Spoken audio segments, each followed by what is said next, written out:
हमको उम्मीद नहीं है सर, मैं लड़ूंगा, मेरे लिए टिकट फाइनल कीजिए। हम रो करके आए, कहां पर? जहां पर सदर साहब बुलाए हम वहां से रो करके आए।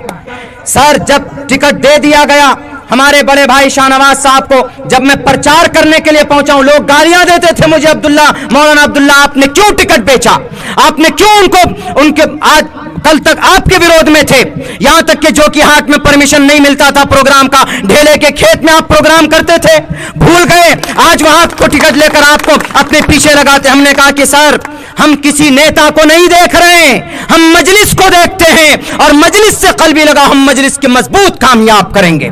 पहले बात करने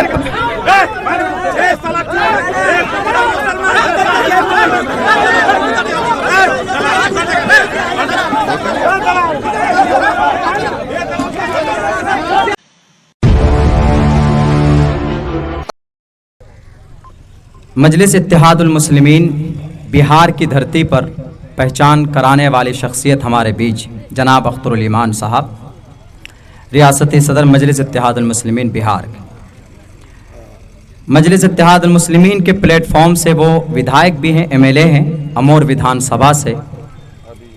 हम लोगों को भी शौक़ हुआ, हमने भी मजलिस ज्वाइन की राशिद भाई के हाथ पे। पहले से मुअतक़िद था मैं, हमने मेंबरशिप हासिल की 2.5 साल या 3 साल तकरीबन, जो कि हाट के एक एक गांव, जब मैंने ऑफिस की बुनियाद डाली थी बेबरा चौक में तो 2 या 3 आदमी थे।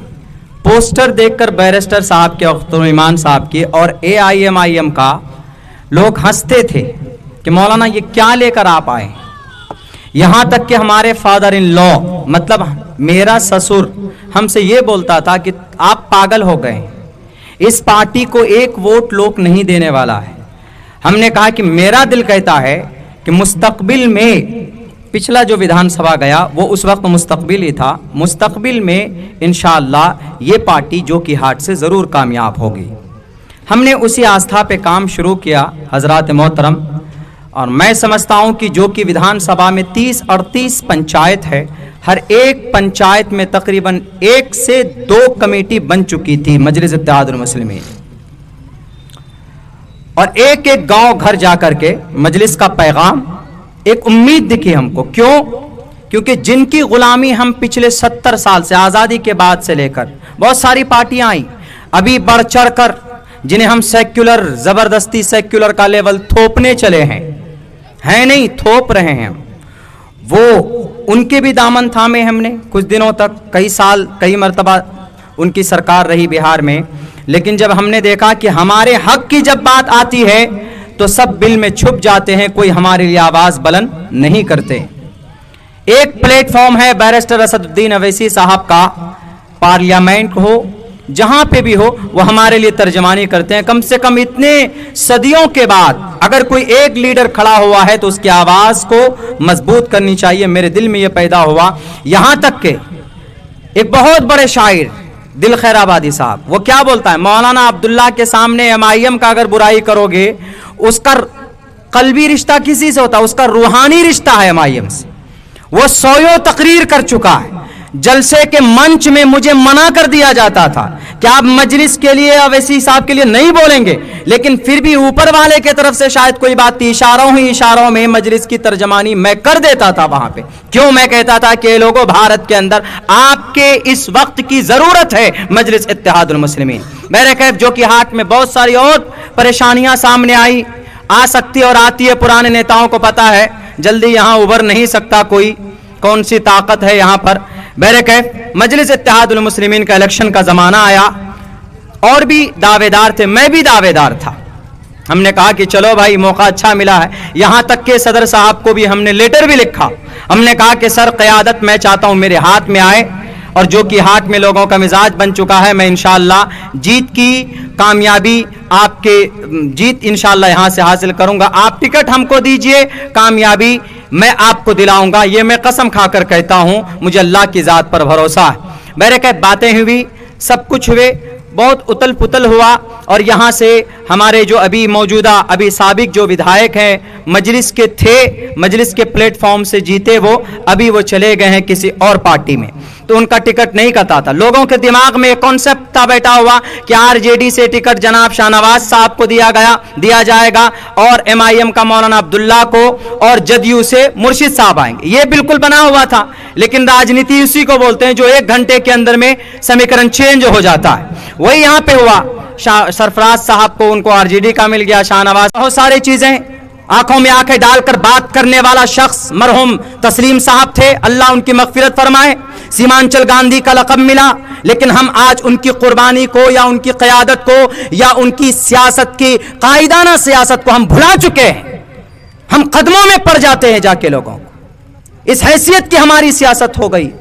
इसलिए तस्लीम साहब से सबक लेने की जरूरत है उनकी जिंदगी से। बहरकैफ फैसला हुआ, हमें सदर साहब ने बुलाया, कहा कि मौलाना ऐसा ऐसा सिचुएशन है, हम मजबूत कैंडिडेट चाहते हैं, जो कि हाट विधानसभा में मजबूत कैंडिडेट चाहते हैं, टिकट तो आपका है, आप क्या फैसला करते हैं। हमने कहा कि सर पार्टी को मजबूत करने के लिए काम किया हमने, बाकी जिनको आप टिकट देंगे आप वादा कर लीजिए क्या वो यहाँ वो काम करेंगे, मजलिस को बदनाम तो नहीं होने देंगे, मजलिस जिस नाम से जानी जाती वो चीज नहीं होनी चाहिए। हमने ये भी कहा कि सर मैं लड़ूंगा, क्योंकि मुझे उम्मीद नहीं है कि वहां से कुछ भला होगा, हमको उम्मीद नहीं है सर, मैं लड़ूंगा, मेरे लिए टिकट फाइनल कीजिए।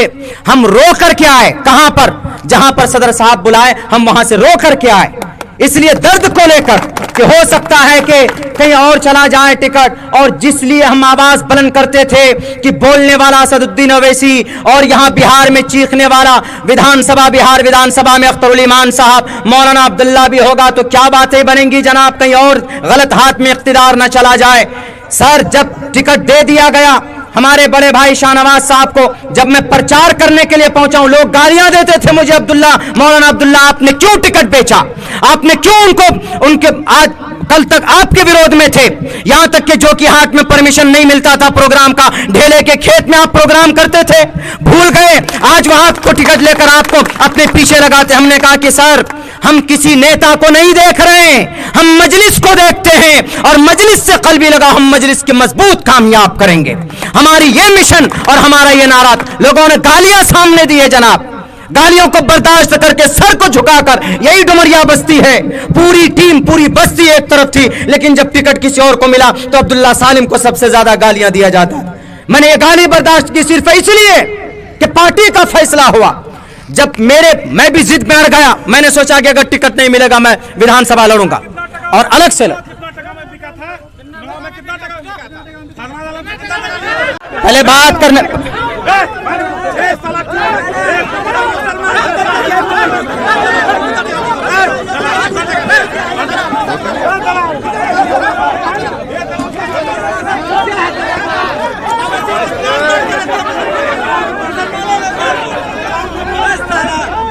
हमें बात करने दीजिए, हम किसी के खिलाफ नहीं बोल रहे हैं। वीडियो बनाइए, इनका वीडियो बनाइए, हम किसी के खिलाफ नहीं बोल रहे हैं, किसी के खिलाफ नहीं बोल रहे हैं। वीडियो सबका बना लीजिए, हम किसी के खिलाफ बात नहीं कर रहे हैं। पहले बात सुन लीजिए, आप लोग देख रहे हैं ना, किसी के खिलाफ बात नहीं हो रही।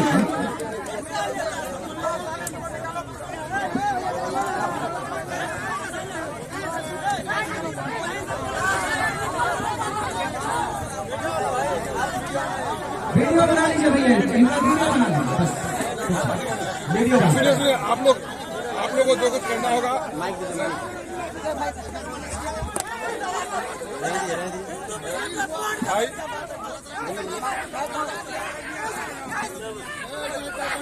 है नहीं,